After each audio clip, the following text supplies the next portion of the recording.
Well, praise the Lord, everybody. This is awesome. This is actually the first time in our ministry that we've done something like this, so this is awesome. My wife, I don't know if some of you ladies were here when my wife spoke. She's an amazing teacher. She's great. She's better than I am, and so I may just let her preach to you tonight. No, I'm just joking. We're honored to be here. I know it's a few people, but I honestly, I'd rather have less than more, you know. And I think Brother Gamboa, correct me if I'm wrong, wanted us to do Q&A afterwards. Okay. Um, now, I want to begin with this. You see two individuals up here that are dressed up nice. We travel a lot. And the first thought is, oh, their marriage must be perfect. There's no such thing. There's no such thing as a perfect marriage, but there is something that we have learned when we first got married. We made a decision not to bring up the D word. And that D word is divorce. This is the reason why. We don't even joke about it. Because I believe a lot of times, even in joking, you can open up something in the spirit, even by just joking about it. And so we made a cognizant decision, even when we first got married, that divorce isn't a joke. We have too many people, even in church nowadays, getting divorces.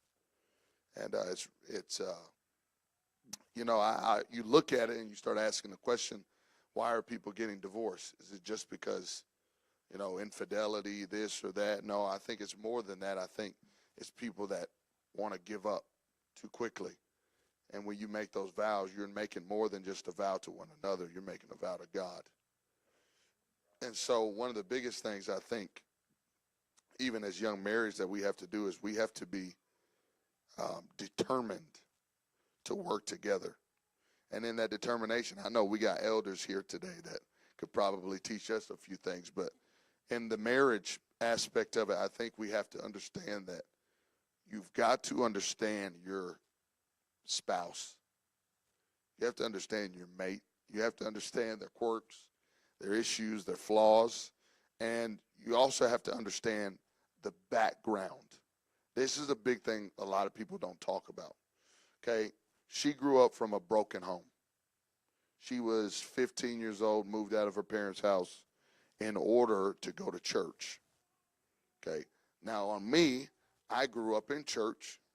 I had both of my parents, so my background is different than hers.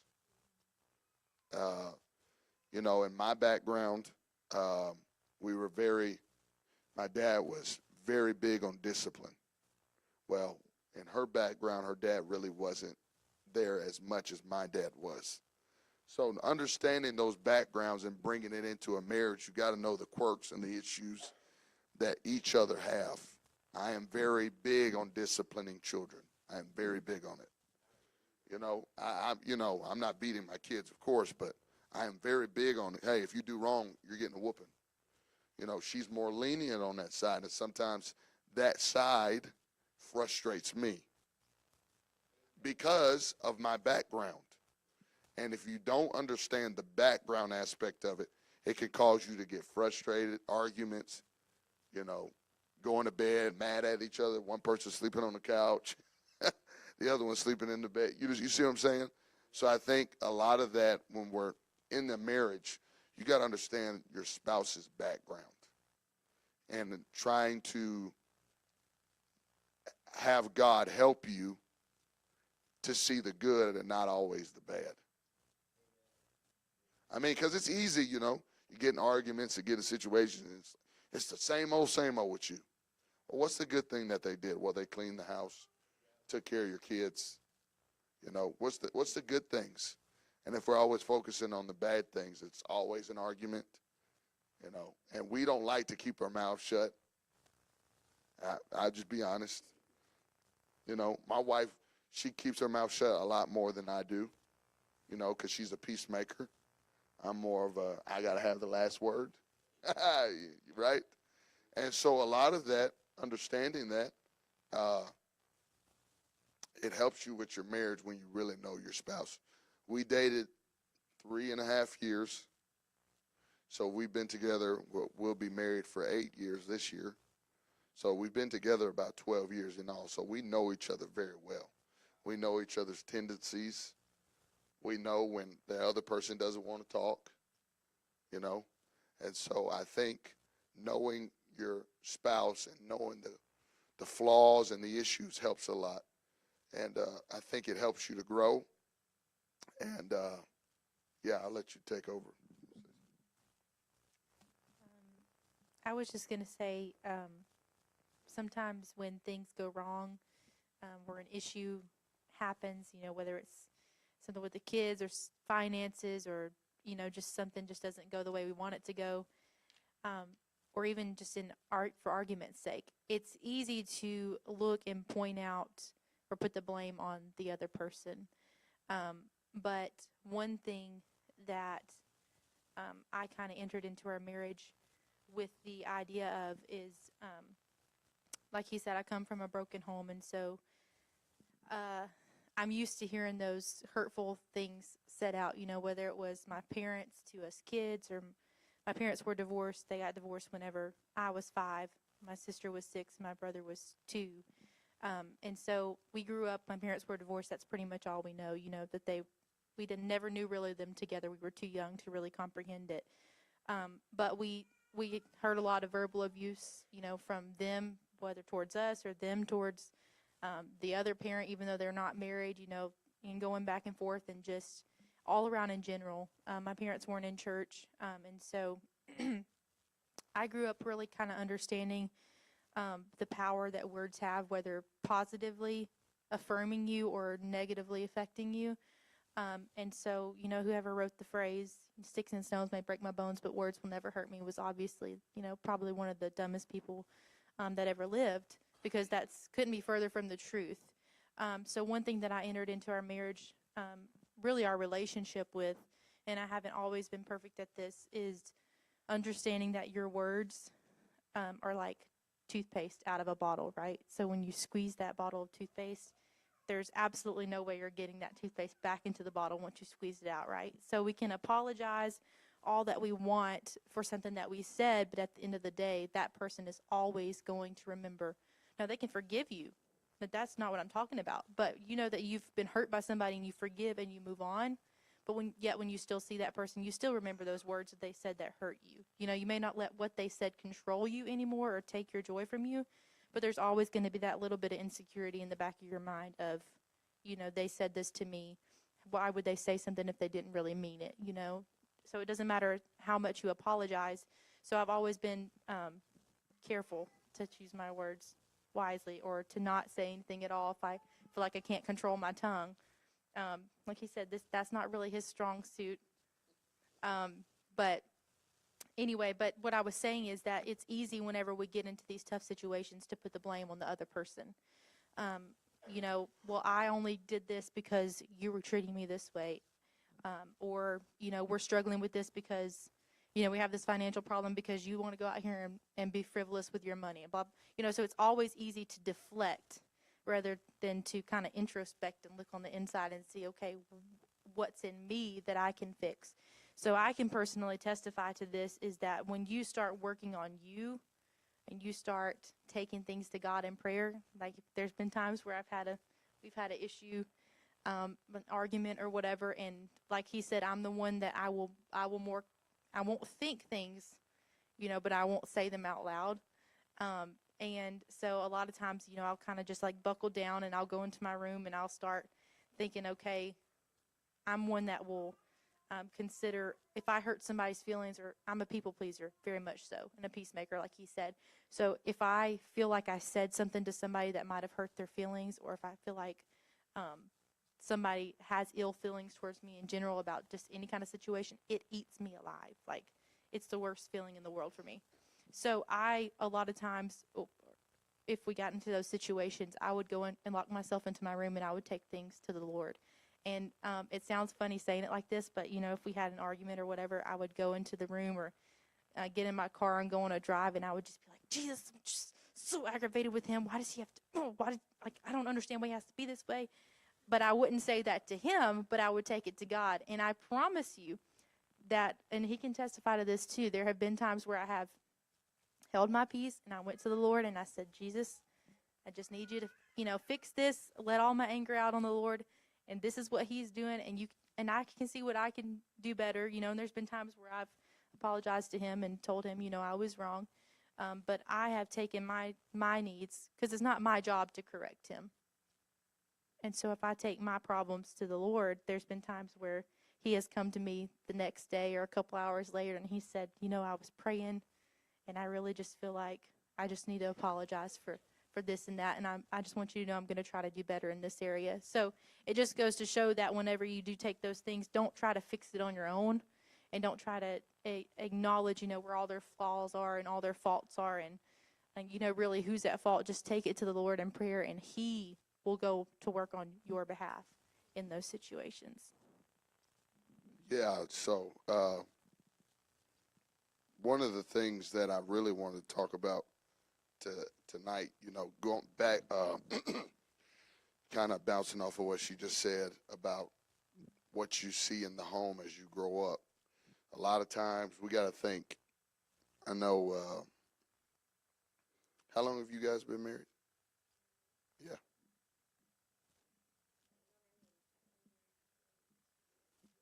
2021. Okay. 22? Okay. So one of the things, the longer you're married, is you'll start seeing tendencies from childhood, you know, the background and stuff like that. One thing I really felt to talk about here tonight is not replicating what you saw in your home as a child. Okay?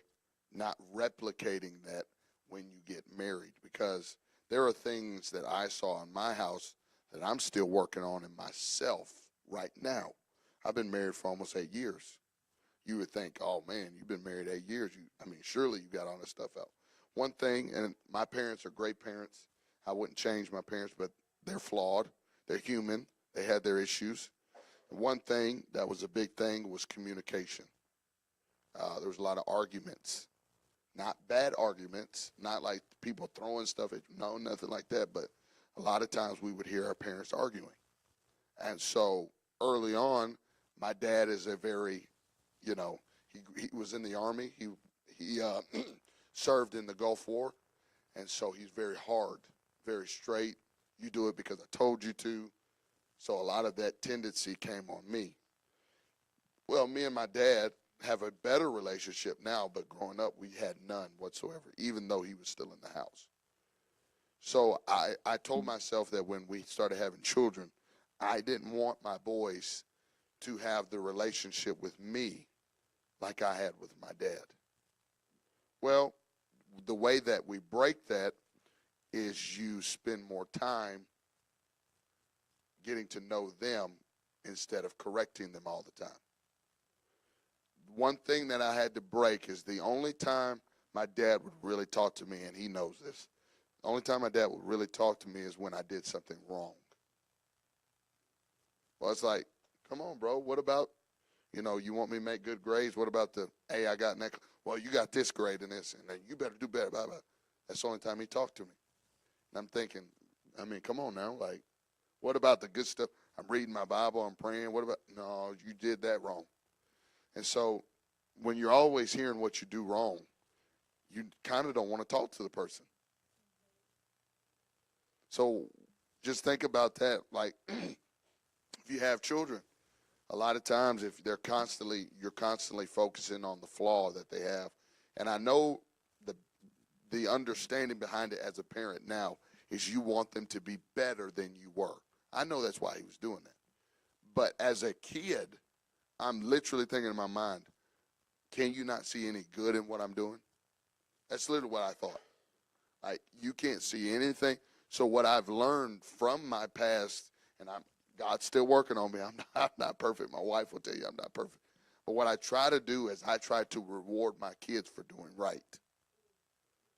So literally, I think it was when I first came here to Spokane in January, and I was flying back and forth back home before my family came with me, is they was going to children's church. My oldest boy was going to children's church. And if he got a good report, I would take him to the gas station and buy him whatever candy he wanted. You say, oh, that's insignificant. No, it's not. Because I'd fly back home, and you know what my son would tell me as soon as I got, Daddy, I was good in church. First thing he'd tell me, Daddy, I was good in church. Because he knew if I act right, Daddy's going to reward me. And I also know my other side. My other side is correct, put in order, all of this stuff. And if I don't have a balance, a lot of times, and let me just say this, and I may get blacklisted for this, but I think a lot of times why young people backslide is because of the relationship with their parents. That's something we don't talk about. Take your family on a vacation every once in a while. Spend time with them. If you raise up children that don't know how to have fun with their family, they're going to find somebody to have fun with. And I think there's a missing message at Pentecost is balance with your family. And I'm working on it too. I'm not perfect. But when your kid is constantly seeing so-and-so here and you're flying to this place. I just got back from Tennessee today about 1 o'clock, and my boys, I was trying to go run some errands before we came here, and I was like, I'm only going to take one of you with me. Well, they started crying. Oh, Daddy, I want to go with you. I go with you. I said, no, I can only take one. That's just one of y'all. So I was going to take my youngest, Jaden, because I usually take my oldest, Judah, with me because he's more well-mannered in public places. So I was like, I'm going to take Jaden. Then my oldest son, Judah, he just starts bawling. Daddy, I missed you so much. And so I'm taking notes of it. I'm like, okay, this is a moment in time where you say, y'all both come with me. Okay? And I'm realizing as I get older, they need that time. Even if it was only for 15, 20 minutes, they literally talked my head off. Daddy, where'd you go? Daddy, what'd you do in Tennessee? Why were you there? Who'd you fly with? And I'm just like, But that's what they need at that age. And if you're always constantly, Judah, you're not doing right. You're not doing this. You shouldn't have did that to your brother. Blah, blah, blah. And never affirming them. Your kids will find somebody to affirm them. If you don't do it, they will, especially girls. If you don't affirm them, daddy, that girl's going to find somebody to. And a lot of times it shows up in relationships. So think about it like this. Oh, my word, this just came to me. There was a girl in our youth group. I think I've preached about her since I've been here. She was a powerful girl, prayer warrior, all of those things. And then all of a sudden, she started disappearing from church. She moved out of the house. She got with this young man. They had a kid together. And then I thought about it. I was like, what caused her? What caused her to backslide? And this just hit me just now. It may not have been what I thought it had been the whole time. Could it be that she saw things in the home? Because her parents got a divorce. And so could it be that she didn't want no part of that and she wanted to make her own path? And in order to make her own path, she would have to backslide in order to appease her new boyfriend, which is now her husband. So I think a lot of times we place blame on the church when it's really an issue in the home. You know, if we could communicate better to another, if we could, you know, see our kids. Sometimes we need to do things so our kids see us doing it. Sometimes your kids need to see you hug your wife. Tell her, hey, you're beautiful. Why?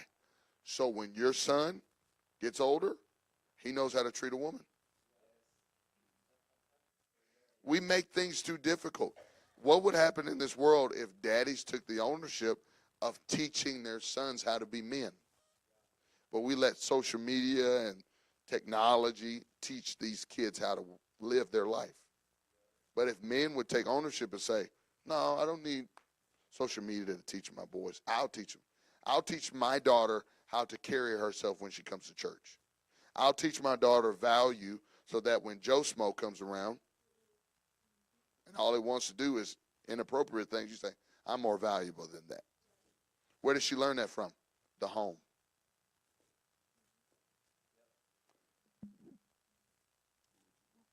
Okay, so here's another thing.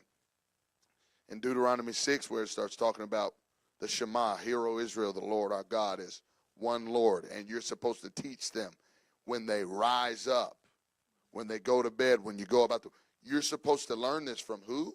The parents. So what we have lost in society is parents have misplaced and put the burden on other people. Oh, we want so-and-so to teach them how to do this. We want so-and-so to teach them how to. When's the last time we stopped what we were doing when we went home? And we said, we're going to put the phones up, and we're just going to talk. We're going to communicate. Because I tell you what, this right here, and I'm not your pastor, but I tell you one thing. This shouldn't come to the dinner table with you.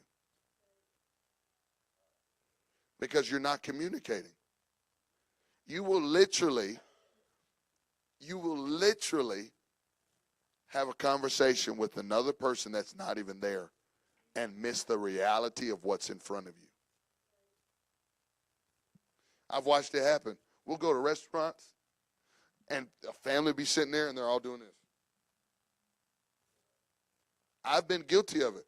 I took her on a date one time and I was on my phone texting and she just looks at me and goes, well, it's so good to talk to you.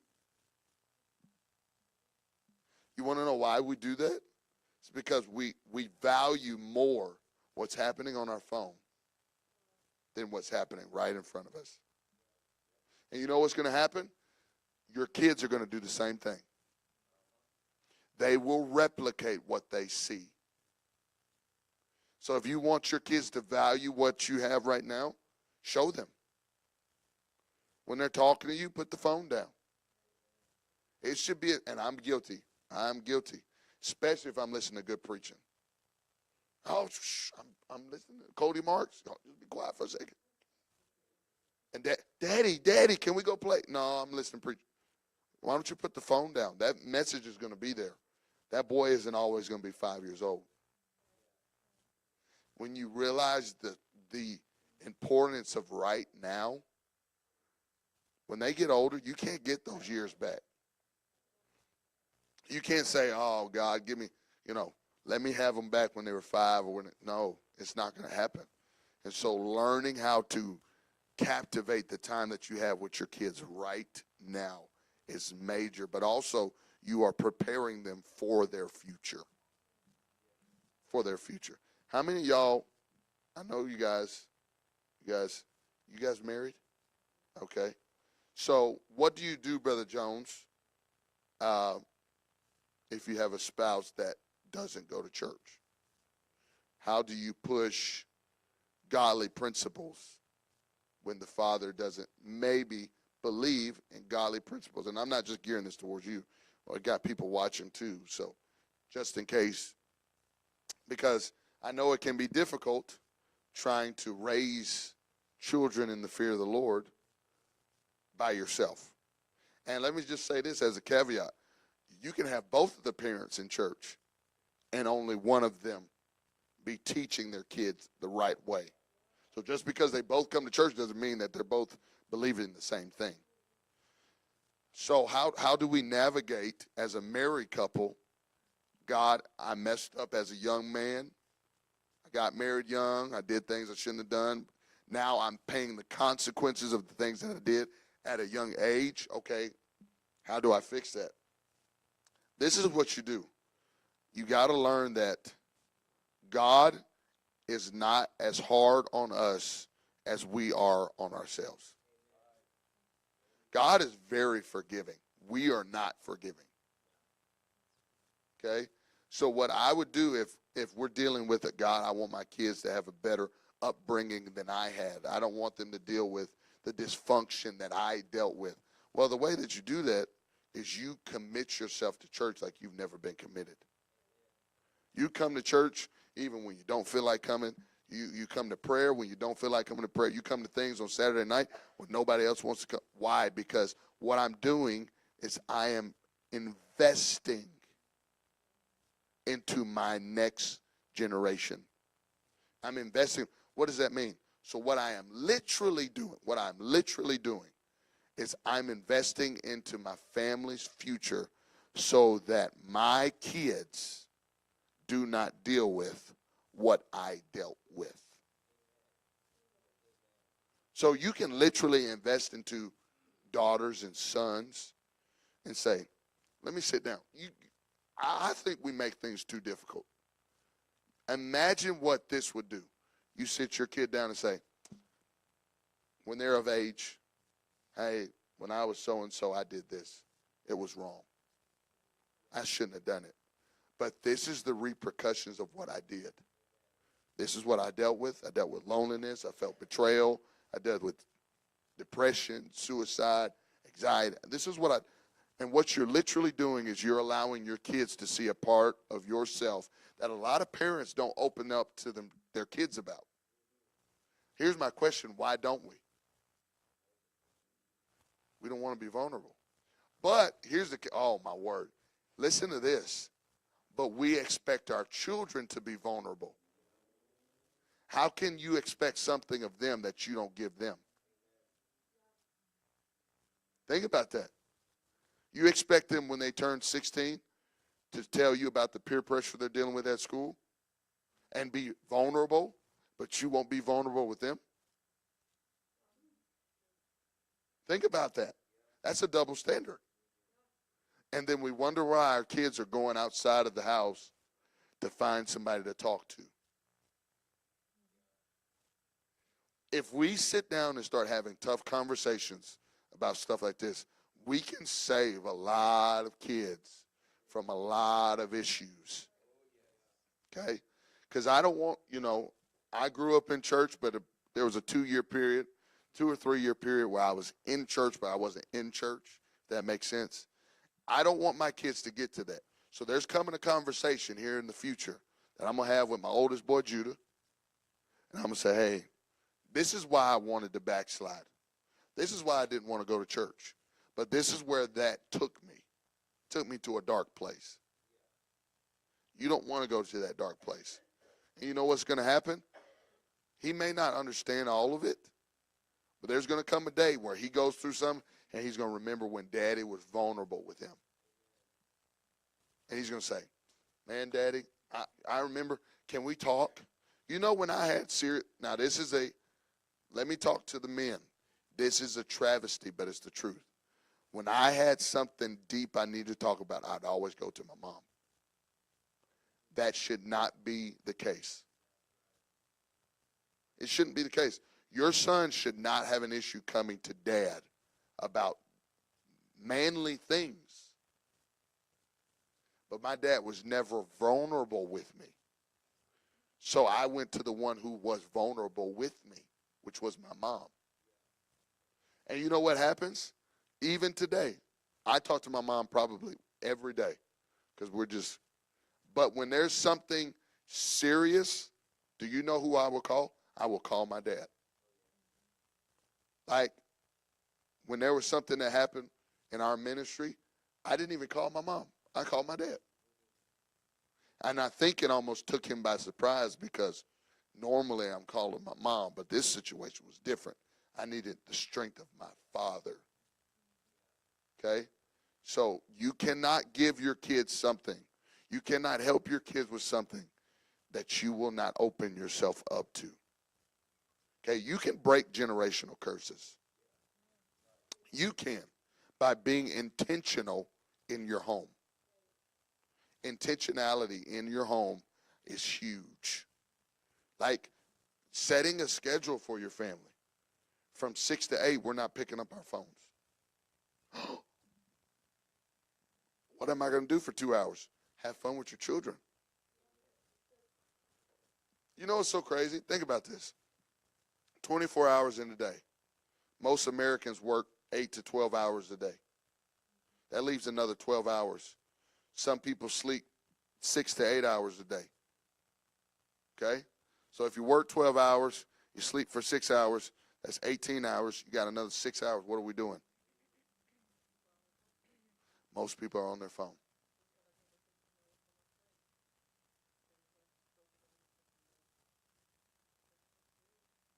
You know, and you know, they need to know, especially with bullying going on in the schools and, you know, kids, suicide is at an all-time high between the ages of 12 to 19. Why you think that is? I'll tell you why it is. Because most children are growing up without their fathers. You don't think that's a coincidence? It is. It is a fact right now that most African American young men, it was 33%, but it's probably closer to 40 to 42, grow up without a father in the home. Where is most of the crime in America? In the African American community. That's a coincidence. No, it's not. So literally what it is, what is happening to our world, it is parents are getting out of alignment and kids are getting out of alignment. So you know what's so great about today is you can take, and we're young. We're just telling you things that we had to work on. You can take some of this stuff home and start implementing it tonight. You start praying with your kids. Teaching them Deuteronomy 6 and 4. You know, when she was pregnant with my youngest son, Jaden, I think it was Jaden. No, it was actually Judah. We would literally quote scriptures over him while she was pregnant with him. Some people are like, why did you do that? Because I want it from before he's even born. I want him to hear. I want him to know that mommy and daddy took time, even though he's in mommy's belly, to talk to him. Conversation is real important. And we've got to make time for it. How many of y'all work at least 50 hours a week? Okay. 45, 40. Okay. So do some math for me. Okay, we're going to break this down to see. I want us all to, and this is not going to try to make anybody feel bad, but I want us to realize things that we can implement in our homes to make it better. So there's 24 hours in a day, times 7. How many hours is that? 168 hours a week. Okay, I want you to subtract 50 hours from that. 6 hours of sleep a day, which would be 42, minus 42. We got service on Sunday and Tuesday, which is probably how many? 6 hours a week?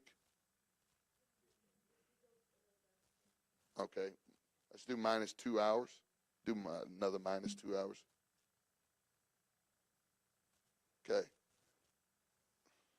68 hours. 68 hours is left. In those 68 hours, how much time are we spending with our kids? Like, think about it. If we're working and we're doing all this, how much time are we really? Huh? This is the 10 hours a day, basically. You round it up, 10 hours a day. We can change this world one family at a time. But sometimes there are days I don't want to play with my kids. Can I be real to say that? There's some days I don't want to go to the room and get on my back or get on the floor and fight with them. I don't want to do that. But you know what? Sometimes you need to, Daddy, because those boys need to know this is what boys do. Boys don't play on their mommy's phone all the time. This is what boys do. We get dirty. We get stinky. We like to play in the mud. This is what boys do. But you know what's happening? Is we're allowing mommies to raise boys. And they become feminine. I saw a guy just at the airport. Had painted nails, long hair, doing all of this garbage right here. And I thought to myself, probably no dad. Probably no dad. He's probably spent way too much time with his mom. One parent can make a difference in the next generation. One parent. That same is true for girls too. You think about all the girls, young girls. I mean, I don't know the statistics of, when kids become sexually active or all of that. I don't have those numbers, but I've seen it in growing up in my own friends. By the time they were 11 and 12 years old, I had girls in my class and boys too, probably even younger than that were already sexually active. And I'm sure that, that was years ago. So, and I'm sure it's probably even younger now. And you think, how is that even anatomically, possible, but, so it's just really shocking to think about. But you think about all these girls and how they become promiscuous at a young age. And, there's boys, that are, they're naive, and I'm not saying that they're fully to blame. There's things in their childhood too, but they're looking for the vulnerability of your daughters. The ones that don't have the dad in their life, or the ones that have a dad in their life or raised with a dad in the home, but he doesn't give them that affirmation that they need. So they go seeking that affirmation in who will falsely give it to them. You will say whatever somebody wants to hear in order to get what you want out of them, right? And that's just the way that we are. We're selfish people, and we'll do what we have to do to get what we want. And it's true, and it's not something you have to teach. You don't have to teach your children that. Selfishness and self-centeredness is innate within us. We want what we want, and we'll do what we want to get it. And so it's really important. Like he said, same with boys that grow up with a mom and a dad in the home. If that father is not up to, what he's supposed to be doing, and he is not kind of taking on that masculine role as the priest of the home and the head of the home, because the head of the man is God, and the man is head of the woman, right? And so if there's not that headship in order in the home, and those kids are looking to mom for, okay, what is mom saying the rules are? You know, we're going to spend time with mom. We're going to go hang out with mom. Even though that those boys had a dad in the home, they're going to become more effeminate. And that's like I said, I don't have the statistics on me, but I know that that's scientifically proven, is that if they grow up in a home and they spend more time with their mom, they're more likely to be effeminate. And so just being present, physically being present is not enough. You have to also emotionally be present with them too. So Yeah, so there's a statistic out there. I wish I would have looked it up, but she said something that made me trigger it. Kids are more likely to live for God when both parents are in the house. It goes up tremendously when both parents are living for God and both are active in the church. That is more likely for the kid to live for God. Now, I'm not saying she's a perfect example that you don't have to have both of the parents in order to live for God. But if I can keep my kid from even entertaining the thought of leaving by how I live my life, I'm willing to do that. You know, so you know, she said something, and you tell me when I need to stop. I think compromise also is a big thing. How you view your wife is a big thing. She's not your maid. She's not the one that just cleans up after you. But what she is the biblically, is the wife is the helpmeet. You know what the helpmeet was? Oh, man, I'm about to mess something up right here. A helpmeet is not somebody that's under you. So literally, God created the woman to help Adam because he couldn't do it by himself. So why do we think, now this is the travesty though. This is the travesty. He went through all the trouble to name all the animals, but gave his wife no name. Could it be that he didn't see value in the gift that God gave him? Woman. That's your name. Why is it? And a lot of times they, as I know because I've been with her for a long time, they know when they don't feel wanted. They know when they don't feel appreciated. Hey, why don't you take me out to eat? Come on. Why don't we go somewhere without the kids? Come on. Why don't we go somewhere for our anniversary? Come on. You know? And we can get so bogged down on what we're doing that we neglect our own helpmeet. She's not lesser than you. She's your equal. And we see how you view your wife by how your house looks. And I'm guilty. I'm guilty. I'm guilty of just throwing my clothes anywhere. Oh, she'll pick it up. She'll wash them. No, she'll do that. She'll stay at home mom. That's what she's supposed to do. I've been guilty of saying those words. You know what that is? You think lesser of her. Just throw your clothes anywhere. No, there's a hamper there for a reason. You know what would happen if you started putting your clothes where she wants you to put them? She'd start, oh, baby, you went out of your way. I know you normally just throw your underwear anywhere. You went out of your way and put it. Thank you for doing that. It's little things, y'all, that they appreciate and say, wow, thank you for doing that. It don't take a whole lot. Just being willing to say, you know what? And I'm guilty. God's still working on me. I get in a rush, want to get to the church, and I just throw my clothes anywhere. And I thought, you little pig.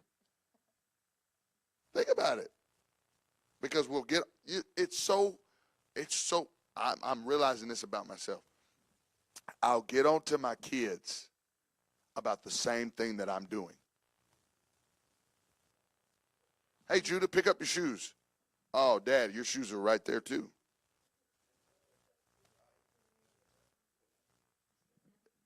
Hey, Jaden, why'd you leave that over there? Well, your underwear's over there too, Dad.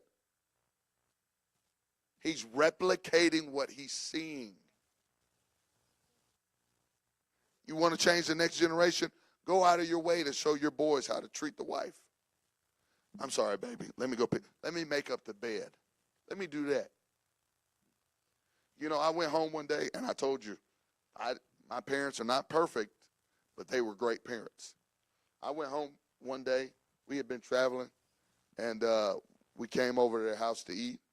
And I look up, and my dad is washing the dishes. And I went, and I kind of made a joke. And when I made the joke, my mom said, "Oh, he washes dishes all the time." And I thought, I never saw that growing up. I never saw my dad washing the dishes. But if that lightens the load for her, think about this, y'all. Our wives lighten the load for us. Why do we never reciprocate that? You wash the dishes, you do this, you fold my clothes, you do this. When's the last time you said, "I'll do the laundry today"? No, we don't do that. That's what she's supposed to do. She's your helpmeet. But, sir, you're also supposed to be the one to protect her. And sometimes protecting her means lighting the load, lessening the load for her. That's how you're protecting her. Man, it got quiet. But it's the truth. We expect things from our spouse that we won't do ourselves. How many marriages can be fixed when we compromise and say, you know, Saturday is my off day. I've worked all week, but I'm going to do something for my wife today. Because your wife worked all week too. She was at home with the kids. Our life is a little different for this aspect. Yes, she stays at home, but a lot of times my Saturday is the day that I really spend time at a church to prepare for Sunday. It's just one of those things I like to. And the element of you've worked all week, Saturday is more of your rest day to recuperate from the week. I don't feel like doing that. I want to sleep late. I get all that. We used to work. We haven't done this full time our whole lives. We used to work. So we know what it's like to have a Saturday off. And mom and dad keep the kids. And it's just me and her. And we want to sleep in the bed all day. And it's easy to just say, "Oh, she can do the laundry." Because that's her job. I don't know why we put job descriptions on the woman in the house. That's what you're made to do. Okay. Well, what else are you made to do? Take care of your family. And sometimes taking care of your family is just taking a sensitivity of where your wife is at the moment in time, and she looks like she's about to lose her mind, and the kids are driving her crazy. Hey, go to Starbucks, get you a coffee, and just stay there for a few hours. That don't mean to guys. That may not mean, but that 2 hours could have saved her mentally to just get a break. But we don't think about it like this. Let her do all the housework. Let her do. And I'm talking to the choir right now. I am guilty of doing this. But if we can just learn, hey, let's put some things to action. You're the one that's supposed to cut the grass. You're the one that's supposed to take out the trash. And she's supposed to do all the rest of the stuff. If we can work together, it's amazing what starts happening in the home. And you know what happens? If you start implementing these things in your home, watch how your boys grow up and start treating their mom. They'll start saying, "Mom, is there anything I can do to help you?" Because Daddy showed them first. Just going to say that's true, that your sons will replicate how they saw their dad treat their mom. That's how they're going to treat their wives more times than not. And then also your daughters, if they see you treat your spouse poorly, they say if your daughters see their dad treat their mom poorly, then their standard is going to be really low for the type of men that they allow in their life. You want to give the ultimate example of what kind of man do you want your daughter to marry? what kind of man do you want her to be joined together with? Do you want someone who's going to talk down to her? No, absolutely not. No father wants that for his daughter.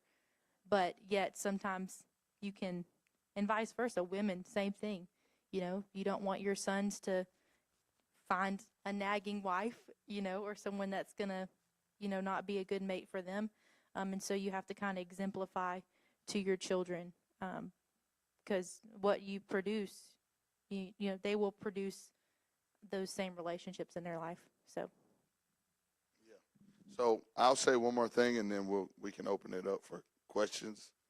One thing I say is balance is key. Balance is key. I had a conversation with somebody, I don't know who it was, recently. And I asked him a question. I said, when's the last time you and your wife went away, just you and her? I can't. I said, why can't you? I don't have no one to watch the kids. And I said, I get it. I get it. We don't have family in the area. We don't have this and that. But I made a statement, and when I said it, it kind of reverberated in my spirit for me and her, because we do travel a lot. And we are going on an anniversary trip this year for the first time in 4 years. Now, let me tell you why I'm telling you this. Every time our anniversary conversation of going somewhere came up, oh, we can't because I gotta preach this place. Oh, that's what you do, Brother Jones. No. You can take a week off and say, this week is dedicated to my wife. I got to work. I got to work overtime. Okay, you keep neglecting her. That's what we're doing. We're neglecting our first responsibility is to tend our gardens, to keep and protect. That's what God told Adam.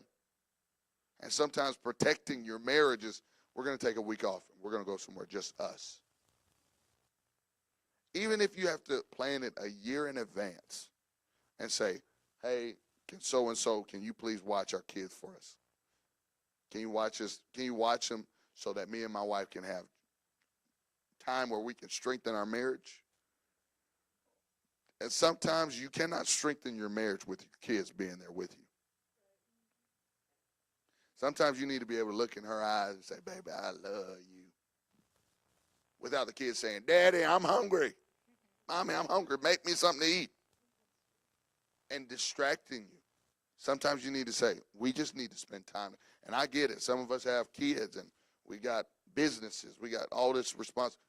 But when you say, okay, next year we're going on a cruise. She liked that. You see what I'm saying? Next year, what does that do? You're planning for the future. We're saying we're going to put money aside. We're going to do this. Why? Because we need time alone.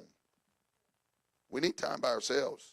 We need time where there are no kids. And, yeah, I know when you decide to do that, mommy, all she's going to be thinking about is the kids. I wonder what Judah's doing. I wonder what Jaden's doing. Yeah, I understand that. But she needs it just as much as you need it, sir. Okay? You both need it. But it's finding time to say, we need to get away. Oh, I just can't. Yes, you can. Yes, you can.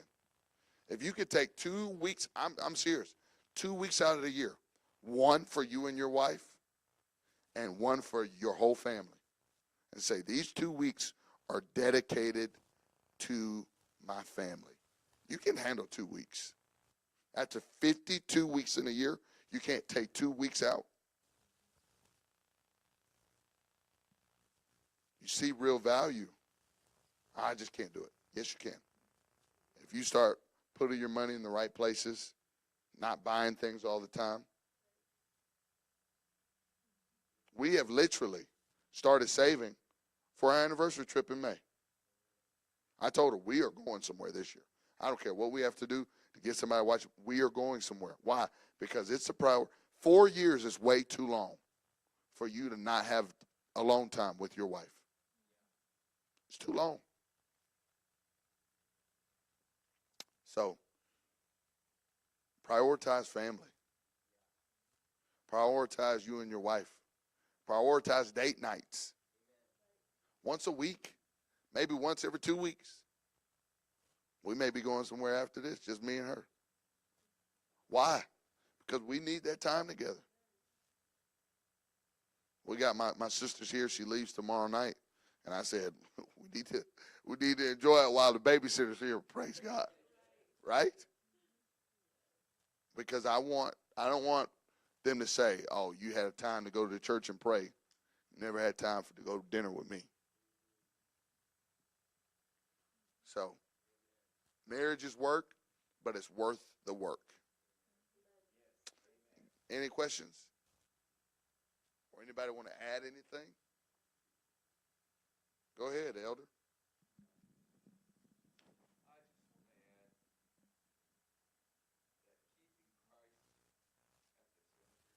Yes, sir.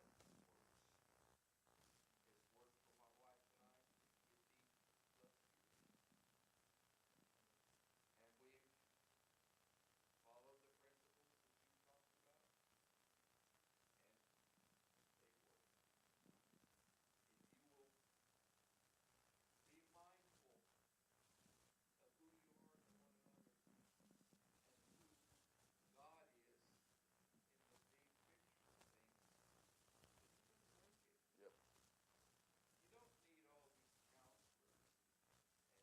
Absolutely.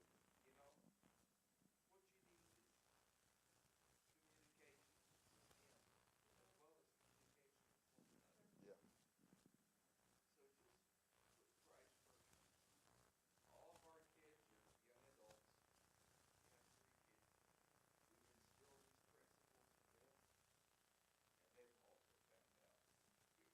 Wow.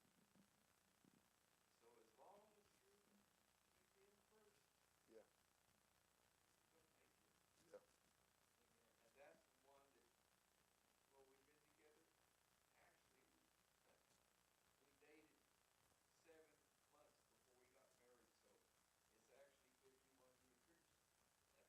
Yeah.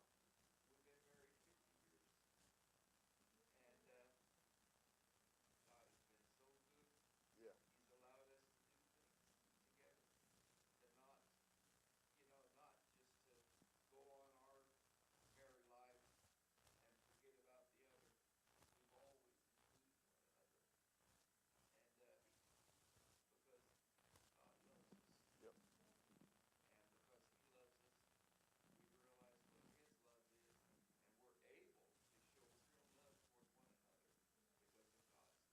Yep. Absolutely. Thank you. Anybody else? Anything you want to add?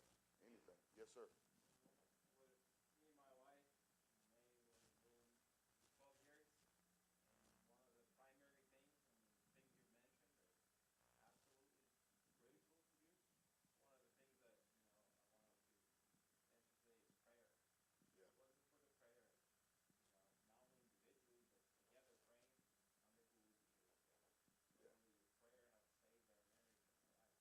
Yeah. Yeah.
prayer sustains. It helps. But, one verse I forgot to mention, and I don't know how I forgot it. Love your wives as Christ loved the church. Jesus gave himself.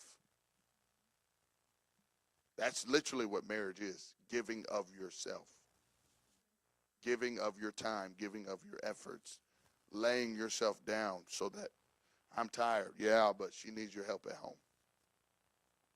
He's tired, so I'm going to do this for him. It's sacrifice. It's 50-50, give and take.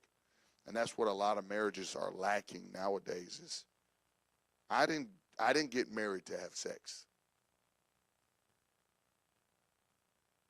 And that's what a lot of kids are doing now. They're getting married without the fact of, hey, it's more than just that. It's work. Some days I wake up, she can't stand me, I can't stand her. But you know what? We made a vow to each other. It's work. So, loving your spouse like Christ loved the church is huge. Anybody else? You got anything you want to add?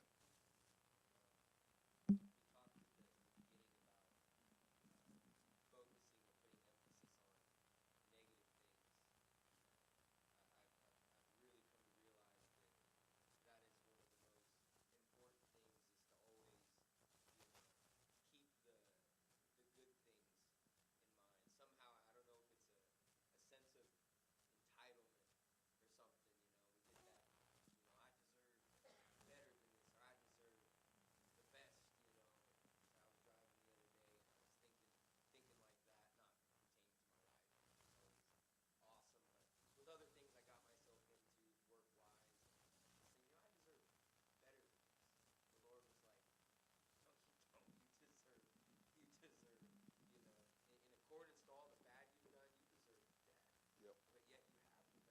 Yep. Exactly.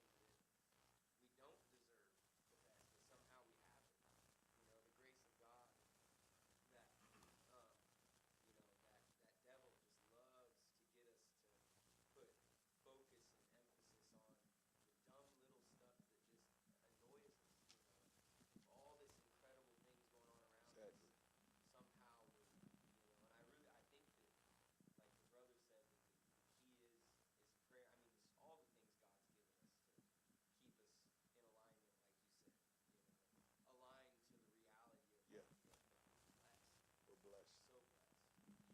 You said something, and I'll get to you.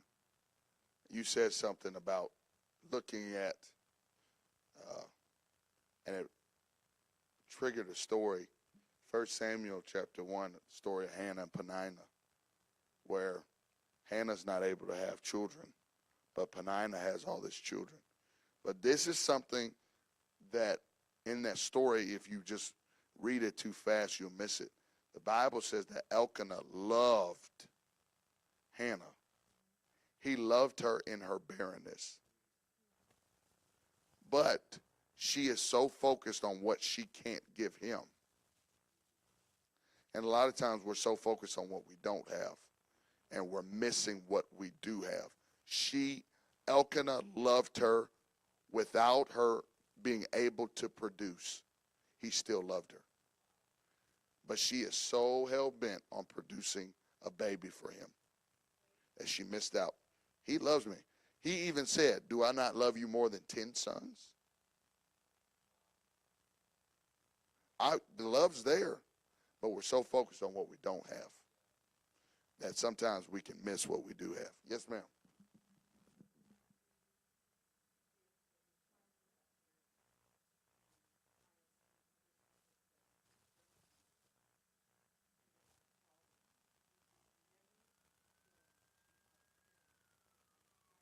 Mm,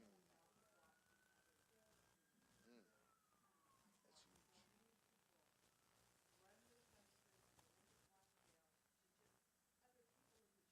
Mm,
Yeah.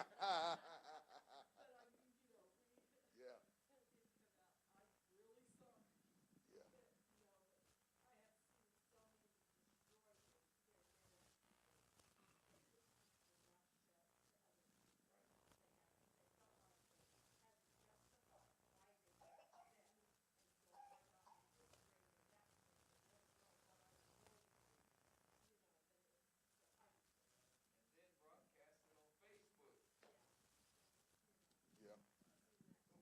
Yeah, you know, one thing that you said is uh, building each other up. And my wife is doing a conference in about 10 days. It's a pretty big conference, probably about 800 people. And she's doing one of the sessions there. Well, we were in Oregon. I'll never forget the day I got the call. They called me. They said, hey, we're thinking about asking your wife to do this session. What do you think? And I say, oh, yeah, she'll do it. I didn't even ask her. Now, some of you like, that's inconsiderate of you. That's just how much I believed in her. I didn't even ask her because she's a little bit shy. She's a little bit timid, okay? Well, God has spoke to me at the beginning of the year that God was going to open these doors for her. And I told her, I said, you get ready. Those doors are opening for you. She's like, oh. So I said, guess what? After I talked to the guy and told her, I said, guess what? She said, what? I said, you better sit down. And she sat down. I said, you're speaking at this youth conference. She said, are you kidding? I said, no, I'm serious. He just asked you to speak at it. And some people are like, why would you do that? Because I'm her number one fan. And in a marriage, you need to be the other person's number one fan. When they let out the flyer of her being on there, I'm sending it to all her friends. That's my baby. Why? Because I want her to know your husband believes in your abilities. And you know what? She's going to kill it because she knows that her husband's been praying for her and he believes in her. There's a confidence, and I've been building her up. You know, a lot of times you just saying, baby, you did a great job today. Those few words just means a whole lot to somebody. You need to be the other person's greatest fan. You can do it. Build them up. Don't tear them down. But also, I'm going to end with this, and then you can have it, bro. Be able to take constructive criticism. We all need it. My wife will look at me and say, hey, you need to do this. You need to do that. And part of me wants to be like, leave me alone. But I know it's constructive criticism, and I need it. But as men, we don't like to be told stuff like that. Leave me alone.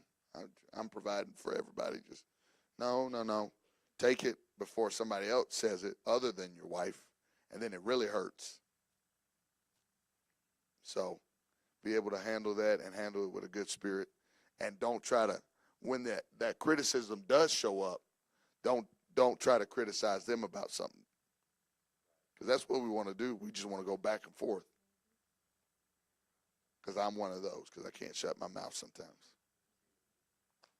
So, any other questions before I hand this off? Anybody want to say anything, add anything? Well, we have thoroughly enjoyed this, guys. I don't know if you enjoyed it, but I enjoyed it. Thank y'all for letting us come. And we will be here tomorrow, and I will be preaching. I will be preaching. We're going to preach a message tomorrow.